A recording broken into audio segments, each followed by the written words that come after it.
राग, चिडचिड, नैराश्य घालवण्याचा रामबाण उपाय म्हणजे हा स्वामी संदेश. नमस्कार. आपल्या स्वामीनाथ यूट्यूब चॅनेलवर तुमच्या सगळ्यांचं खूप खूप स्वागत आहे. आज आपण एका अत्यंत महत्त्वाच्या विषयावर बोलणार आहोत. तो म्हणजे राग, चिडचिड आणि नैराश्य. आजच्या वेगवान जीवनात या भावना आपल्याला कधी ना कधी ग्रासतातच. कामाचा ताण, कौटुंबिक समस्या, आरोग्याच्या तक्रारी किंवा भविष्याची चिंता यामुळे आपण हताश होतो, चिडचिड करतो आणि नैराश्याच्या गर्तेत सापडतो. पण या सगळ्यावर एक प्रभावी रामबाण उपाय आहे आणि तो उपाय म्हणजे श्री स्वामी समर्थांचा एक अनमोल संदेश. आज आपण सविस्तरपणे पाहणार आहोत की स्वामी समर्थांनी आपल्याला असा कोणता संदेश दिला आहे ज्यामुळे आपण या नकारात्मक भावनांवर मात करू शकतो.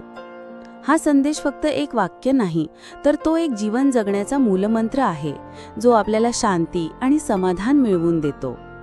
हा व्हिडिओ तुमच्या जीवनात सकारात्मक बदल घडवू शकतो, म्हणून शेवटपर्यंत नक्की बघा. राग, चिडचिड आणि नैराश्य. मित्रांनो, कोणत्याही समस्येवर उपाय शोधण्याआधी तिचं मूळ समजून घेणं महत्त्वाचं आहे. राग, चिडचिड आणि नैराश्य या केवळ भावना नाहीत, तर त्या आपल्या मानसिक आणि शारीरिक आरोग्यावर गंभीर परिणाम करतात. राग ही एक नैसर्गिक भावना असली तरी जेव्हा तो नियंत्रणाबाहेर जातो तेव्हा तो विनाशकारी ठरतो. रागाची मूळ कारणे अपेक्षाभंग, अन्याय झाल्याची भावना, अपमान, तीव्र ताण, शारीरिक थकवा, अपुरी झोप किंवा परिस्थितीवर नियंत्रण नसल्याची भावना ही रागाची मुख्य कारणे आहेत. काही वेळा राग हे दुःख किंवा भीती लपवण्यासाठी वापरलेले कवचही असतं. चिडचिड. चिडचिड ही रागाची सौम्य अवस्था किंवा रागपूर्वीची सूचना असू शकते. ही सततची एक अस्वस्थता असते ज्यामुळे छोट्या छोट्या गोष्टींचाही आपल्याला लगेच राग येतो. चिडचिडची कारणे: दीर्घकाळचा ताण, अपुरी झोप, शारीरिक अस्वस्थता उदाहरणार्थ भूक किंवा थकवा, हार्मोनल बदल आणि मानसिक आरोग्य समस्या यामुळे चिडचिड वाढते. नकारात्मक वातावरणही याला कारणीभूत ठरते. नैराश्य. नैराश्य ही केवळ उदास होण्याची भावना नाही, तर ती एक गंभीर मानसिक आरोग्य स्थिती आहे. यात व्यक्तीला सतत उदास वाटतं, ऊर्जा नसते, कशातच रस नसतो आणि जीवनाचा अर्थहीन वाटायला लागतं.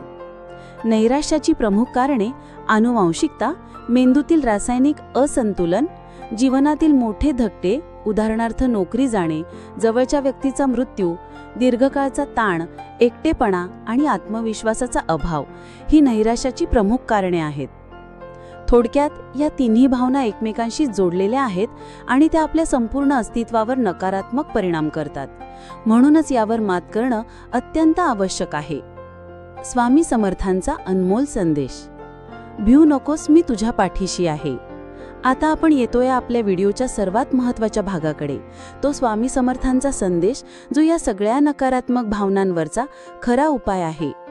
हा संदेश फक्त शब्द नाहीत, तर ते एक अभय वचन आहे, विश्वास आहे, आधार आहे आणि तो संदेश आहे: भिऊ नकोस, मी तुझ्या पाठीशी आहे. किती साधे आणि किती प्रभावी शब्द आहेत हे. हे शब्द स्वामी समर्थांनी अनेक भक्तांना वेगवेगळ्या प्रसंगी सांगितलेले आहेत. हे केवळ काही निवडक भक्तांसाठीचे शब्द नव्हते, तर ते आजही प्रत्येक स्वामी भक्ताला किंबहुना प्रत्येक मानवाला त्यांनी दिलेलं एक आश्वस्त वचन आहे. या एका वाक्यामध्ये राग, चिडचिड आणि नैराश्य यावर मात करण्याची ताकद कशी आहे ते आता आपण सविस्तरपणे समजून घेऊया. भिऊ नकोस. भीती आणि चिंतेवर विजय. भीती हे रागाचं मूळ आहे. बऱ्याचदा राग हा भीतीतून येतो. आपल्याला काहीतरी गमवावं लागेल, आपलं नुकसान होईल, लोक आपल्याला स्वीकारणार नाहीत, या भीतीतून चिडचिड आणि मग राग येतो. स्वामी म्हणतात, भिऊ नकोस, म्हणजेच भविष्याची चिंता करू नकोस, अपयशाची भीती बाळगू नकोस, लोक काय म्हणतील याची काळजी करू नकोस. नियंत्रणाचा अभाव.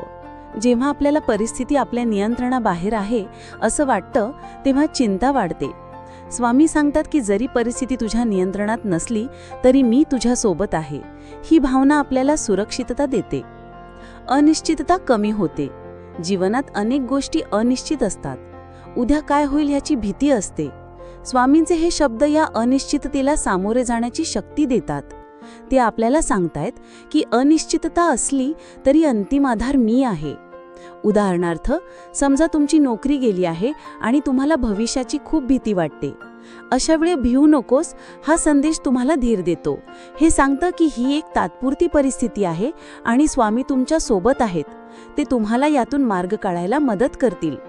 यामुळे मनातील भीती कमी होते आणि नकारात्मक विचार दूर होतात. तसेच मी तुझ्या पाठीशी आहे म्हणजे परमशक्तीचा आधार. एकाकीपणा दूर. नैराश्यात व्यक्तीला खूप एकटं वाटायला लागतं. कोणीच आपलं नाही, कोणीच आपल्याला समजून घेत नाही असं वाटायला लागतं. स्वामींचे हे वचन आपल्याला हा एकटेपणा जाणवू देत नाही. आपल्याला कळतं की एक अदृश्य पण शक्तिशाली शक्ती आपल्यासोबत नेहमी आहे. अतूट विश्वास. जेव्हा आपल्याला ही खात्री पटते की परमेश्वर आपल्या सोबत आहे, तेव्हा आपला आत्मविश्वास वाढतो. कितीही मोठी समस्या असली तरी त्यातून बाहेर पडू शकू असा विश्वास निर्माण होतो. हा विश्वासच आपल्याला नैराश्यातून बाहेर काढतो. सकारात्मक दृष्टिकोन. स्वामी आपल्या पाठीशी आहेत या विचाराने आपल्याला प्रत्येक परिस्थितीत सकारात्मक बाजू दिसायला लागते. समस्या ही एक संधी आहे असं वाटतं. उदाहरणार्थ, समजा तुम्हाला एखाद्या दीर्घ आजाराने ग्रासला आहात आणि तुम्ही नैराश्यात आहात.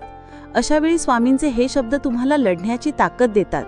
तुम्हाला वाटतं की स्वामी तुमच्या शरीरात आणि मनात ऊर्जा देत आहेत, तुम्हाला बरे करत आहेत. यामुळे मनातील नकारात्मकता दूर होते आणि सकारात्मकतेने तुम्ही रोगाशी लढता. हा स्वामी संदेश जीवनाचा मूलमंत्र.